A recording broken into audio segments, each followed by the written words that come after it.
I'm not sure whether you were able to listen to the experiences there of women, like thousands of people here in the UK, who are opening their arms to mums like Nastia, getting away from the horrors of Odessa in Ukraine, but waiting 3 weeks for their visas to be approved. These people are under fire. Mums are losing their lives in cities like Odessa.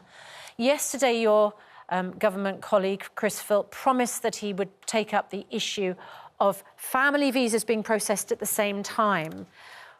What can you tell us about the delays in the processing?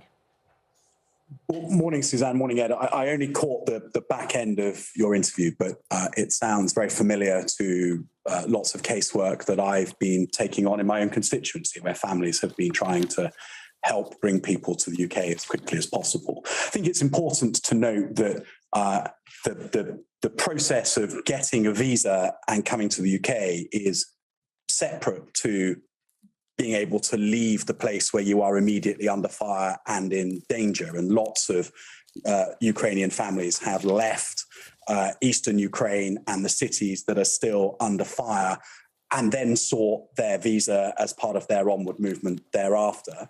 71,000 visas have now been approved. I hear every day from constituents who want it to be quicker. I'm sorry, Mr. Heapy, I'm going to interrupt because we are talking about the visas for people applying under the Homes for Ukraine scheme. Yeah. Not all of the visas. This is a specific problem with the Homes for Ukraine scheme. And out of almost 66,000 applications, only 6,600 people have arrived. That is the number that we're focusing on. 66,000 applications, almost 40,000 issued, but only 6,600 have arrived. And one of the problems is because the parents' visas are being processed, the children's visas aren't. No parent can travel without their children, can they? You know, as Armed Forces Minister, only too well what these families are fleeing. That's the tragedy of it.